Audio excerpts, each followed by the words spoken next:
رضا ملکہ کو کہتا ہے کہ جب سے جیل سے واپس آیا ہوں ایک بار بھی شہور بھائی سے بات نہیں ہو پائی۔ میں جانتا ہوں کہ وہ مجھ سے بہت پیار کرتے ہیں اور ان کو بالکل بھی پتہ ہی نہیں ہوگا کہ میں جیل میں تھا۔ میں ان سے آج ملنا جانا چاہتا ہوں۔ جس پر ملکہ کہتی ہے کہ رضا، مجھے نہیں لگتا کہ آپ کو خود جانا چاہیے۔ اگر ان کو آپ کی اتنی ہی طلب ہوتی تو وہ ضرور خود واپس آ جاتے۔ جس پر وہ کہتا ہے نہیں ملکہ، اچھا نہیں لگتا، میں آج ہی جاؤں گا ان سے ملنے کے لیے۔ جس پہ دوسری طرف رضا چلا جاتا ہے اب شہور بھائی کے گھر میں، جبکہ دوسری طرف ملکہ کو اس کی ماں فون پر بتاتی ہے کہ بیٹا انی بھی واپس آنے لگا ہے دبئی سے، کیونکہ انی کا فون آیا تھا کہ وہ بہت ہی زیادہ کامیاب ہو گیا ہے اور اس نے ابھی تک شادی نہیں کی۔ جس پر تمہاری مامی نے اس کو کہا ہے کہ تم وہاں پر ہی کسی سے شادی کر لو، تو انی نے صاف صاف انکار کر دیا ہے شادی کرنے سے، اور یہ بھی کہا ہے کہ شادی ابھی نہیں کرنی، اگر کرنی ہوگی تو کر ہی لے گا۔ خیر دوسری طرف رضا چلا جاتا ہے شہور بھائی کے گھر میں اور وہاں پر صفیہ بھی بیٹھی ہوتی ہے۔ جب وہ دیکھتا ہے کہ شہور بھائی اور صفیہ آپس میں یہ بات کر رہے ہوتے ہیں کہ شکر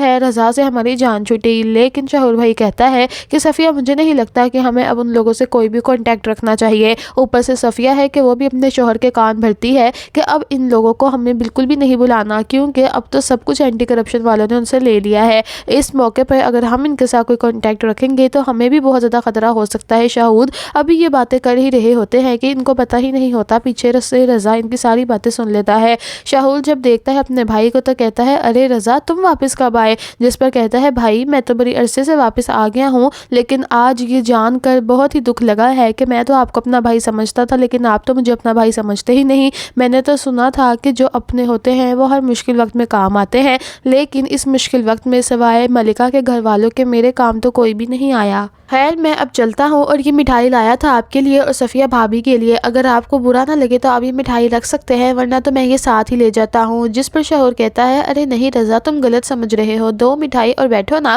جس پر وہ کہتی ہے چپ کر جائیں، اگر وہ جانا چاہتا ہے تو جانے دیں، روکنے کی ضرورت نہیں ہے۔ جس پر وہ کہتا ہے ٹھیک ہے بھابھی، اللہ حافظ، اچھا بھائی میں جا رہا ہوں، اور یہ کہہ کر رضا بیچارہ اپنے آنسو صاف کرتے کرتے ہی ان کے گھر سے نکل جاتا ہے۔ جس پر شوہر کہتا ہے کہ صفیہ تمہیں ایسے نہیں کہنا چاہیے تھا، تھوڑی سی تو تم اس کی عزت رکھ لیتی، بیچارہ کتنے مان سے آیا ہوگا۔ جس پر صفیہ کہتی ہے کہ ہمیں کوئی ضرورت نہیں ہے ان کی عزت رکھنے کی، اور کوئی ضرورت نہیں ہے ان کی اتنی زیادہ رسپیکٹ سے بٹھانے کی، اچھا ہوا ہے اس نے ساری باتیں سن لی ہیں، اور ویسے بھی ہم نے کیا ٹھیکہ لے رکھا ہے ان کے گھر والوں کا؟ کل کو اس کی بیوی اگر دوبارہ آگے مدد لینے کے لیے، تو آپ جانتے ہیں نا ایسا کچھ بھی نہیں ہو سکتا، یہ میرا گھر ہے اور میں اپنے گھر میں کسی کو بھی نہیں برداشت کر سکتی۔ خیر اب جب رضا واپس چلا جاتا ہے تو اس کو سمجھ ہی نہیں آتا کہ آخرکار اس کے شوہر بھائی اور صفیہ بھابھی نے اس کے ساتھ کیوں ایسا کیا۔ بچپن میں بھی اس کو بیچارے کو بورڈنگ سکول ڈال دیا تھا، جس کی وجہ سے یہ اتنا ذہنی مریض ہو گیا کہ اس کو یہی ہر وقت فوبیا رہتا تھا کہ جو اس کا ہے وہ اس کا ہی رہے، کیونکہ جو چیز اس کی نہیں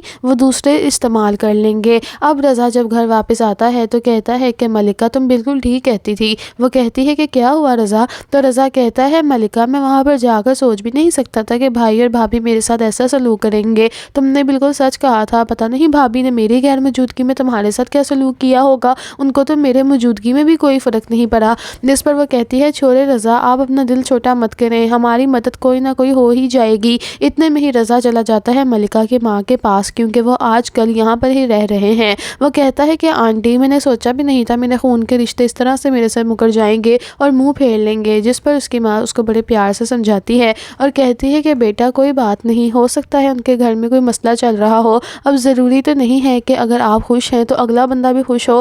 اب دیکھو نا جب تم پر مشکل وقت آیا تھا تو وہ لوگ خوش تھے، اب آج تم پر اچھا وقت آیا ہے تو ہو سکتا ہے ان پہ کوئی مشکل آ گئی ہو۔ جس پر رضا کو تو خیر کچھ سمجھ نہیں آتی، کیونکہ وہ یہ ایکسپیکٹ نہیں کر رہا تھا کہ ایک دم سے رضا کو چکر آنے لگ جاتے ہیں۔ اس کی ماں کہتی ہے ملکہ پانی لے کر آؤ رضا کے لیے۔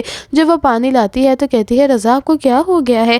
اتنے دنوں سے میں دیکھ رہی ہوں کہ آپ کو بہت زیادہ چکر آنے لگ گئے ہیں اور آپ کھانا بھی ٹھیک سے نہیں کھا رہے۔ جس پر رضا کہتا ہے کچھ نہیں، مجھے لگتا ہے مجھے بخار ہے، تم مجھے پیناڈول دے دو۔ جس پر وہ کہتی ہے آپ پیناڈول اتنے دنوں سے کھا رہے ہیں لیکن آپ کو کوئی فرق نہیں پڑ رہا، آپ کسی ڈاکٹر کے پاس جائیں نا اور چلے میرے ساتھ ڈاکٹر پر۔ جس پر وہ کہتا ہے نہیں ملکہ کوئی بات نہیں، میں ٹھیک ہو جاؤں گا۔ لیکن ملکہ سے بات کرتے کرتے ہی رضا بے ہوش ہو جاتا ہے۔ ملکہ کی تو جان ہی نکل جاتی ہے یہ دیکھ کر کہ اس کے شوہر کو آخرکار اچانک ہو گیا۔ ملکہ ایمبولنس بلاتی ہے اور پھر یہ لوگ لے کر چلے جاتے ہیں وہاں پر ہاسپٹل میں، اور ڈاکٹرز اس کا بہت زیادہ چیک اپ کرتے ہیں۔ ڈاکٹر کہتا ہے کہ مجھے لگتا ہے آپ کے ہسبینڈ کو ہمیں یہاں پہ کچھ دنوں کے لیے رکھنا پڑے گا، جس پر ملکہ کہتی ہے ڈاکٹر صاحب کیا ہوا ہے میرے شوہر کو؟ تو وہ کہتے ہیں دیکھیں ابھی ہم کچھ کہہ نہیں سکتے، ابھی ہم آپ کے شوہر کے کچھ ٹیسٹ کروائیں گے، اس سے پتہ چلے گا آخرکار بیماری کا کیا مسئلہ ہے سارا۔ دوسری طرف انی بھی واپس پاکستان آ جاتا ہے۔ انی جب گھر آتا ہے تو گھر میں سوائے ماموں اور مامی کے کوئی بھی نہیں ہوتا۔ وہ کہتا ہے کہ کہاں گئی ہیں مامی؟ تو وہ کہتا ہے بیٹا پھپھو تمہاری گئی ہوئی ہیں ذرا ملکہ کے گھر میں، تمہیں کیا ہی بتائیں انی، گھر کے حالات اس کے بڑے ہی خراب ہو گئے ہیں۔ انی کہتا ہے آخرکار ایسا بھی کیا ہو گیا؟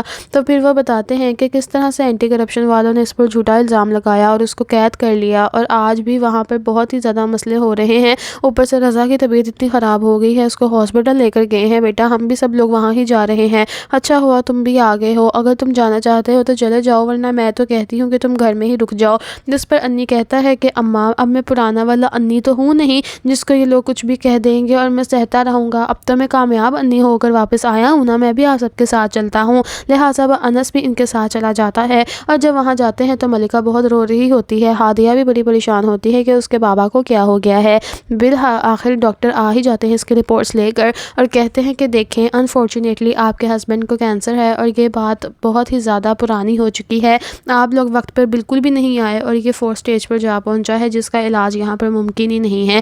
جس پر وہ کہتی ہے کہ آپ کیسی باتیں کر رہے ہیں ڈاکٹر صاحب، ایسا نہیں ہو سکتا۔ ملکہ تو بہت زیادہ روتی ہے اپنی ماں کے گلے لگ کر اور کہتی ہے کہ امی ایسا نہیں ہو سکتا، آپ جانتی ہیں نا رضا میری محبت ہے، اور آپ جانتی ہیں رضا وہی انسان ہے جس سے میں نے اپنے خیالوں میں محبت کی تھی، ایسا کیسے ہو سکتا ہے؟ کیا ملکہ کی طرح میری بیٹی بھی یتیمی کی زندگی گزارے گی؟ جس طرح سے آپ مجھے میرے بابا کی سٹوریاں سنایا کرتی تھی، کیا میں بھی اس کے باپ کی سٹوری سنایا کروں گی کہ اس کا باپ کیسا تھا اور کیسا نہیں تھا؟ جس پر اس کی ماں کہتی ہے بیٹا ایسے مت کہو، کچھ نہیں ہوتا، ہمت نہیں ہارتے، رضا بالکل ٹھیک ہو جائے گا۔ لیکن وہ کہتی ہے امی مجھے کچھ نظر نہیں آ رہا کہ کب اور کیسے سب کچھ ٹھیک ہوگا۔ کہ اتنے میں ہی دوسری طرف انس بھی آ جاتا ہے اپنے ماں باپ کے ساتھ۔ انس کو اتنے سالوں بعد دیکھنے کے بہت ہی زیادہ ملکہ ہکی بکی رہ جاتی ہے اور رونے لگ جاتی ہے، اور انس کو کہتی ہے کہ انس سب کچھ برباد ہو گیا، مجھے تمہاری بد دعا لگ گئی، دیکھو ذرا آج رضا کو کیا ہو گیا ہے۔ وہ کہتا ہے کچھ نہیں ہوتا ملکہ، مجھے ڈاکٹرز نے سب کچھ بتا دیا ہے، سب کچھ ٹھیک ہو جائے گا، رضا بھائی کو کچھ نہیں ہوگا۔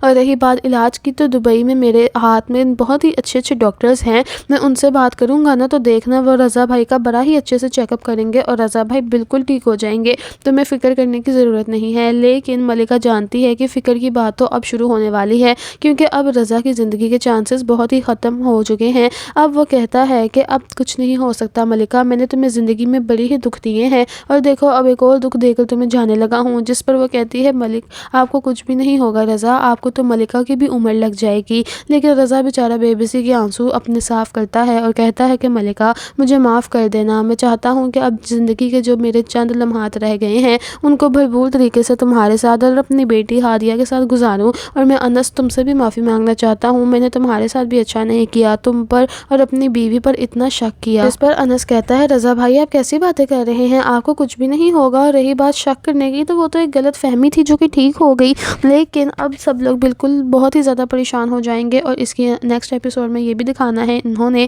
کہ اب ملکہ دوبارہ سے رائٹنگ سٹارٹ کرے گی اور اپنا اور اپنی بچی کا پیٹ پالے گی، کیونکہ واقعی میں رضا نے مر جانا ہے اور اب ملکہ کے پاس کچھ نہیں بچنا۔ پھر یہ ٹی وی پر اور سوشل میڈیا پلیٹ فارمز میں اپنی سٹوری سنایا کرے گی کہ کس طرح سے شروعات ہوئی اس کی زندگی کی، اس کی ماں کی زندگی کی، اور کس طرح سے اس نے ٹھوکریں کھائی، دھکے کھائے اور آج اس مقام پر پہنچی ہے۔ امید کرتی ہوں آپ کو آج کی ویڈیو پسند آئی ہے، آج کا ڈرامہ ریویو آف کمال پسند آیا ہے تو ہمارے چینل کو ضرور سبسکرائب کر لیجیے گا، ورنہ تو آپ گم ہو جائیں گے، پھر کہاں ڈھونڈتے پھریں گے ہمارے چینل کو۔ اللہ حافظ۔